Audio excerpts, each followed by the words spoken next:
There is a sad truth that the idyllic portrayal of Michael Landon as the patriarch in Little House on the Prairie masks the true tragedies of his life.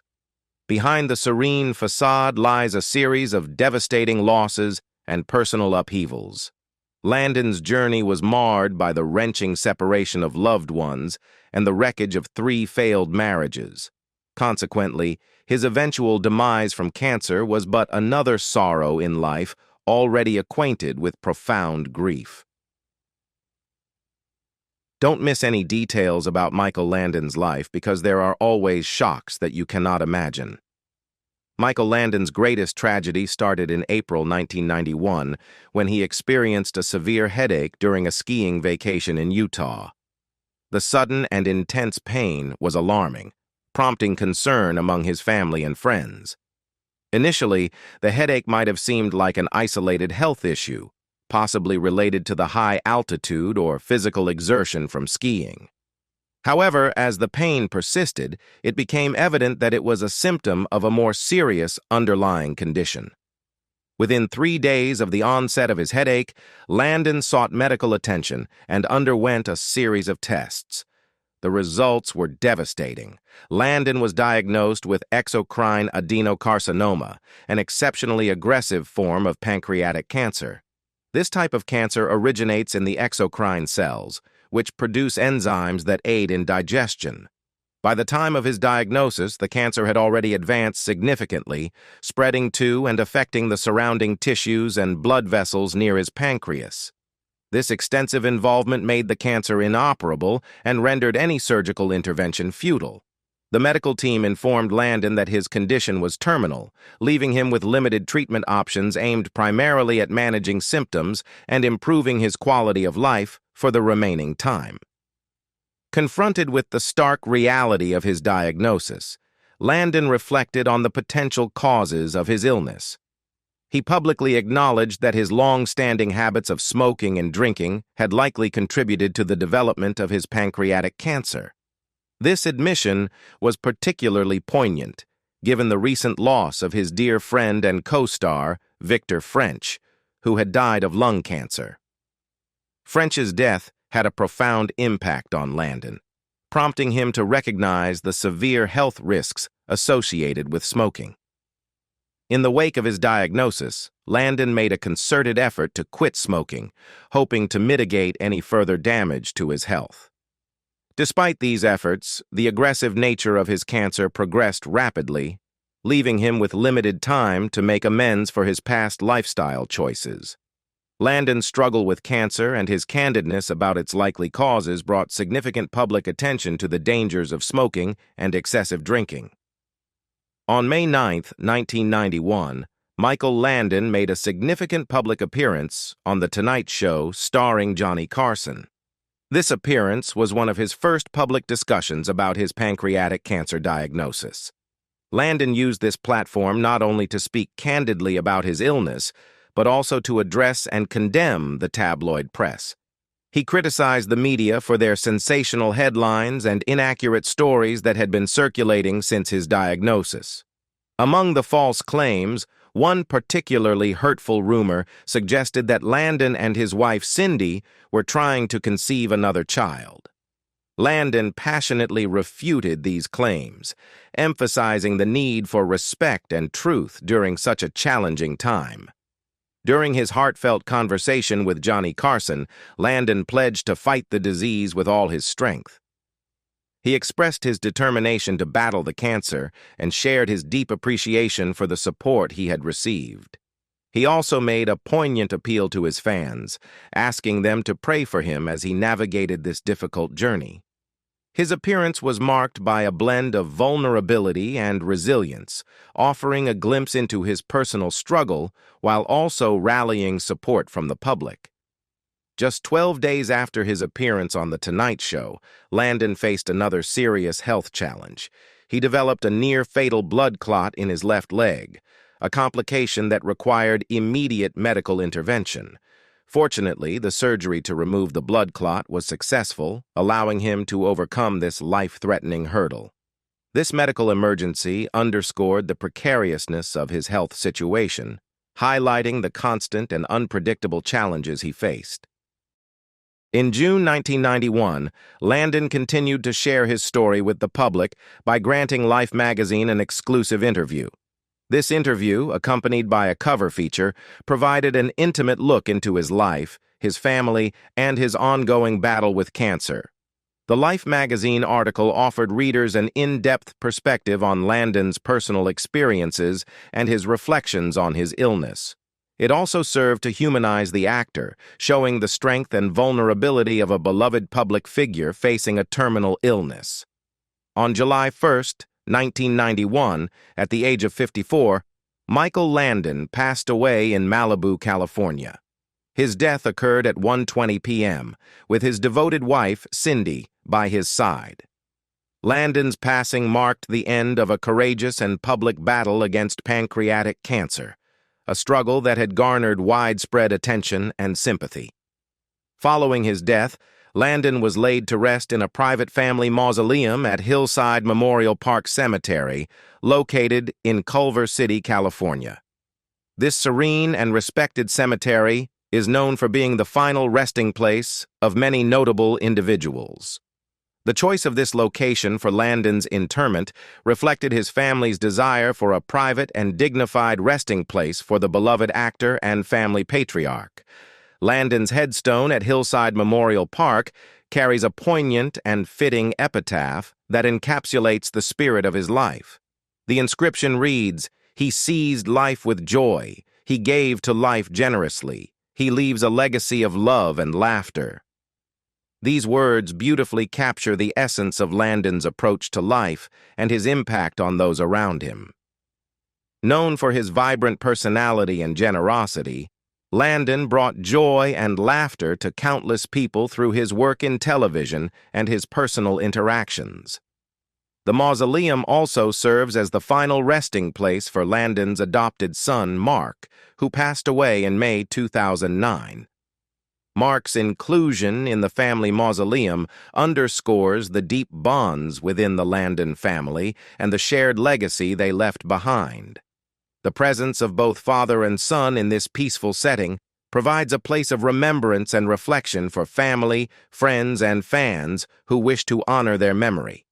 Michael Landon's death was mourned by many, as he had touched the lives of millions through his iconic roles in television series such as Bonanza, Little House on the Prairie, and Highway to Heaven. His contributions to the entertainment industry and his philanthropic efforts left a lasting impact, ensuring that his legacy would endure long after his passing. It is known that Michael Landon's death was not the only tragedy in his life.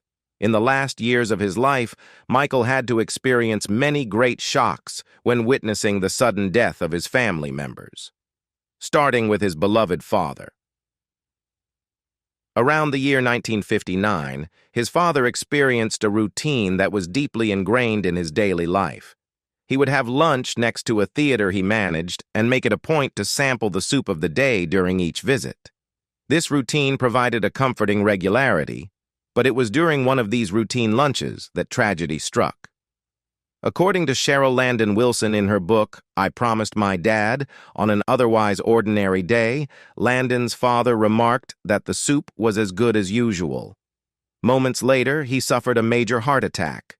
The sudden and unexpected nature of his father's passing deeply affected Landon, shaking him to his core. This event marked a profound emotional blow for the young actor, who was still in the early stages of his career.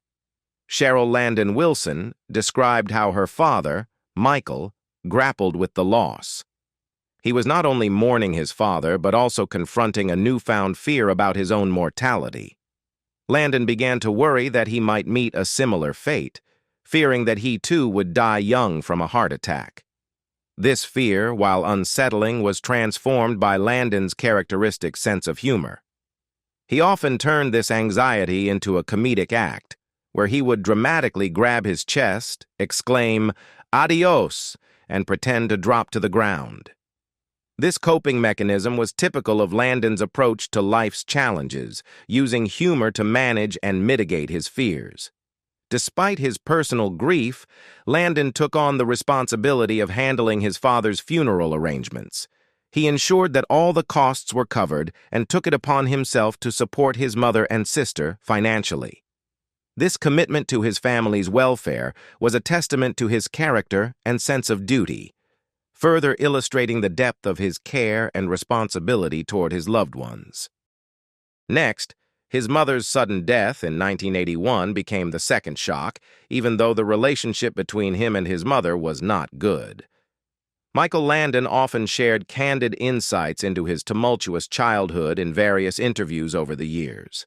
His recollections painted a grim picture of his early life, particularly focusing on his fraught relationship with his mother.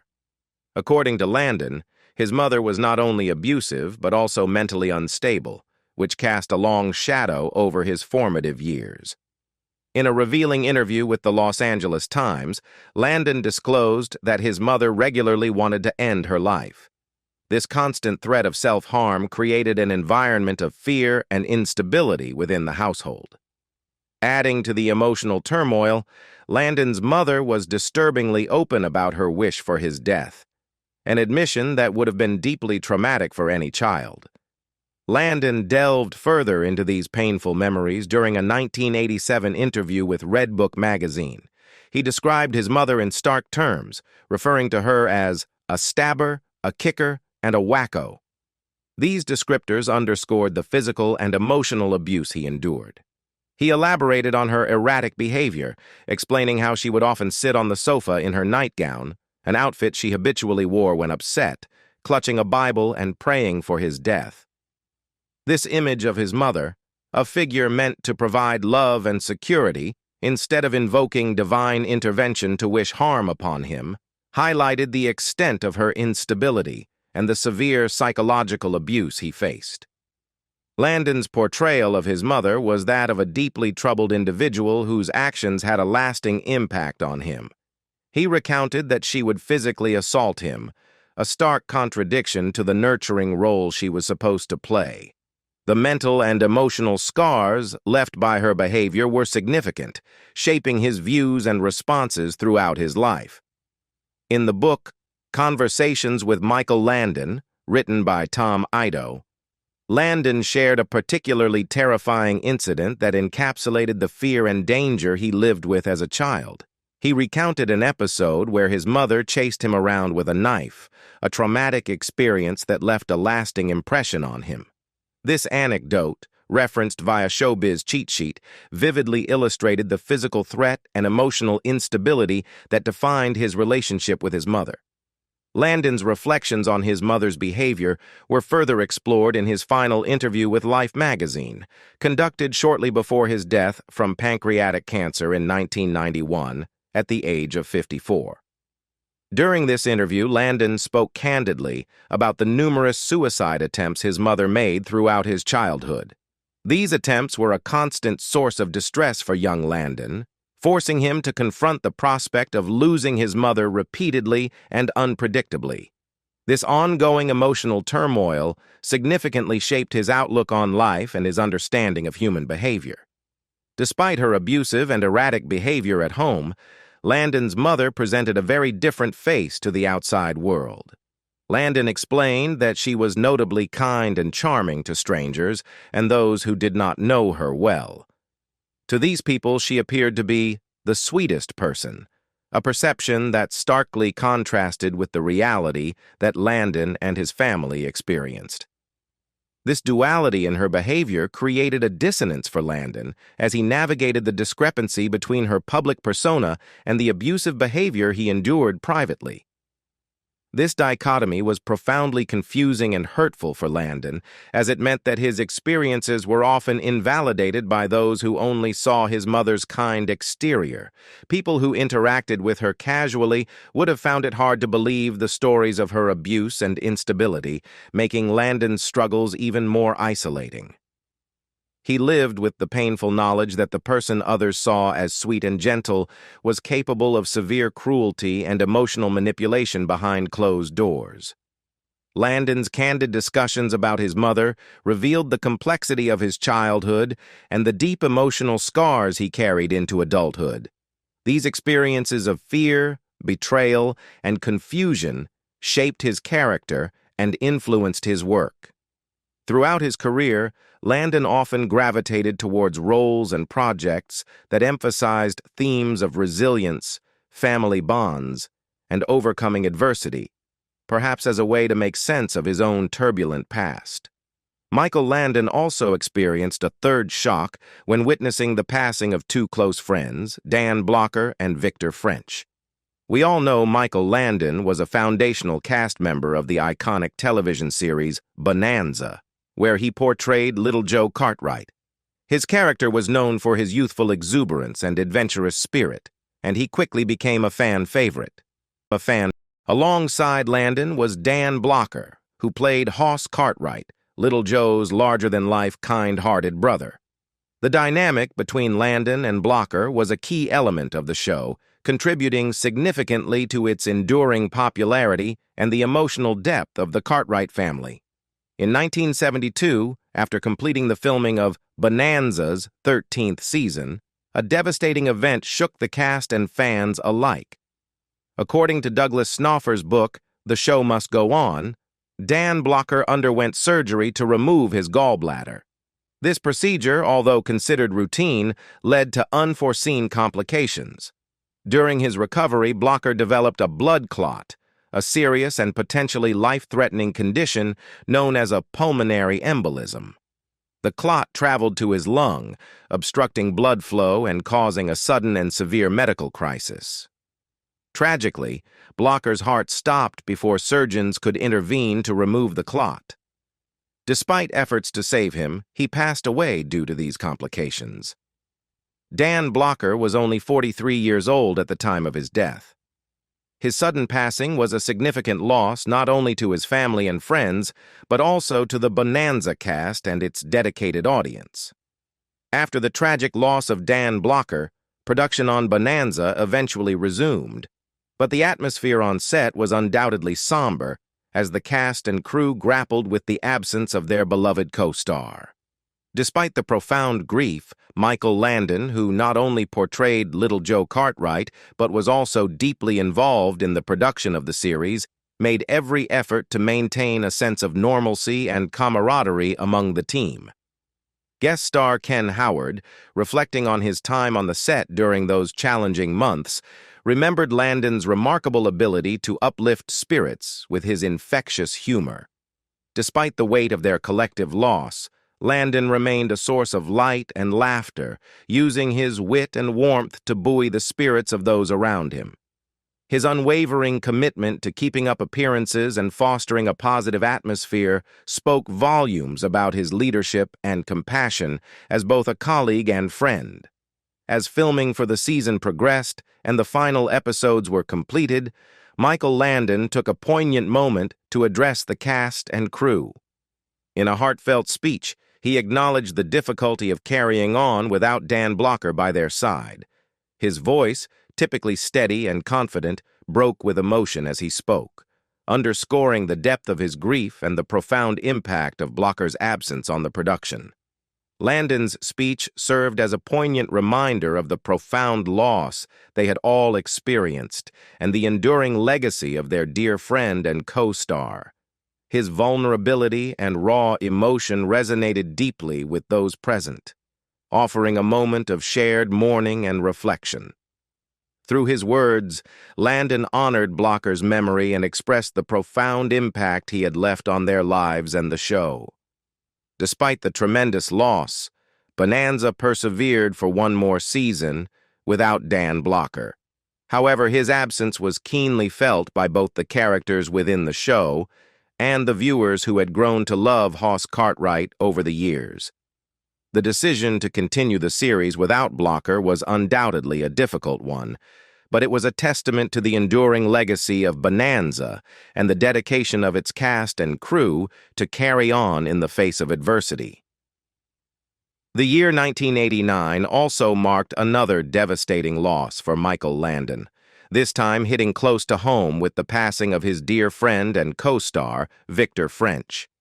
The two had shared a special bond forged through their collaborations on various projects, including the popular television series Highway to Heaven. Just a few months after production wrapped on the show's final season, Landon received the heartbreaking news of French's untimely death. Victor French's death was attributed to lung cancer, a diagnosis that came as a shock to many given the rapid progression of the disease. According to reports from the Associated Press, French had been diagnosed with lung cancer a mere 3 months before his passing. The suddenness of his decline left friends, family, and fans reeling, grappling with the abrupt loss of a beloved actor and cherished friend. However, Michael Landon, in his characteristic honesty and candor, offered a different perspective on the French's passing. According to Landon, it wasn't just lung cancer that claimed French's life. It was also the grip of alcohol addiction that ultimately proved fatal. This revelation, shared by Landon's Little House on the Prairie co-star Karen Grassel in her memoir, shed light on the complexities of French's struggles and the profound toll they took on his health and well-being. French's battle with alcohol addiction was a well-known aspect of his life, one that he had grappled with for years. Despite his talent and success in Hollywood, French's personal demons cast a shadow over his life, leading to a downward spiral that culminated tragically in his death. Landon's acknowledgement of the role that addiction played in France's demise underscored the importance of addressing and confronting such issues with compassion and understanding. The loss of Victor French deeply affected Michael Landon, who mourned not only the passing of a colleague, but also the loss of a close friend. Their shared experiences on and off screen had forged a strong bond between them, making French's absence all the more poignant. In addition, Michael Landon also suffered a major attack from his daughter when she almost lost her life in a tragic accident. Michael Landon's bond with his children was a cornerstone of his life, and among them, Cheryl Landon Wilson held a particularly special place in his heart. Cheryl was adopted by Landon after he married her mother, Marjorie Lynn Noe, when she was just 6 years old. Their relationship was marked by love, affection, and a deep sense of mutual respect. Cheryl fondly recalled the warmth and care she received from her father, describing how she was treated like a princess in his presence, as she shared with the Chicago Tribune in 1992 during discussions about the biography she wrote about her father, detailing his life and work in the television industry. Cheryl's close bond with her father was tested in 1976 when tragedy struck in the form of a harrowing car accident. At the tender age of 19, Cheryl found herself involved in a devastating collision in Tucson, Arizona. The accident claimed the lives of 3 individuals who were in the vehicle with her, leaving Cheryl fighting for her own survival. Despite the grim prognosis and the bleak outlook provided by medical professionals, Cheryl miraculously clung to life, though she remained in a coma for 4 agonizing days following the accident. Michael Landon's unwavering love and devotion to his daughter were evident in the days that followed the accident. In a poignant interview on The 700 Club in 1982, Landon recounted the ordeal and the despair that gripped him as he grappled with the uncertainty of Cheryl's fate. Despite the odds stacked against her, Landon refused to give up hope, steadfastly willing Cheryl to survive and recover. Cheryl herself recalled her father's steadfast presence by her bedside, providing comfort and encouragement during her darkest hours. Even when medical professionals had all but given up, Landon remained a beacon of hope, urging his daughter to fight for her life. His words of encouragement, "Fight, baby," echoed in Cheryl's mind, serving as a rallying cry that propelled her through the darkest moments of her recovery. In terms of family, Michael Landon said he is an unlucky person because he has gone through 3 failed marriages. Despite his portrayal as a devoted family man on screen, particularly in his iconic role as Charles Ingalls on Little House on the Prairie, Landon's personal life was far from perfect. He weathered the storms of 3 marriages, each one fraught with its own set of difficulties and disappointments. The unraveling of Landon's first marriage could be attributed to the challenges of youth and immaturity, as Pamela Lansden of People aptly pointed out.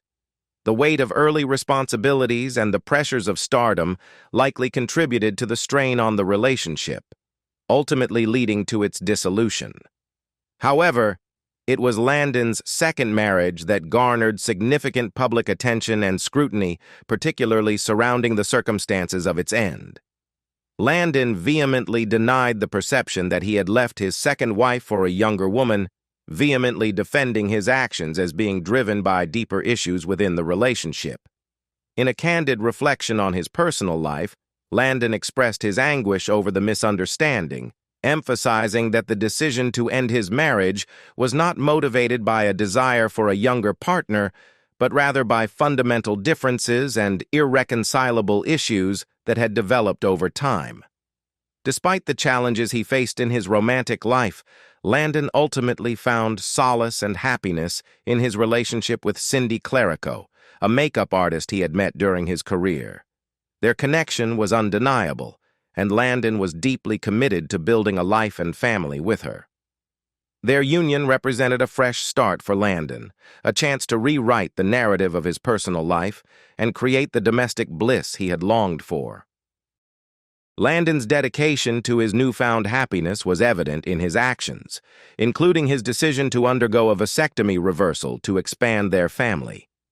This symbolic gesture underscored Landon's commitment to embracing his role as a husband and father, determined to make up for lost time and create the loving family he had always desired.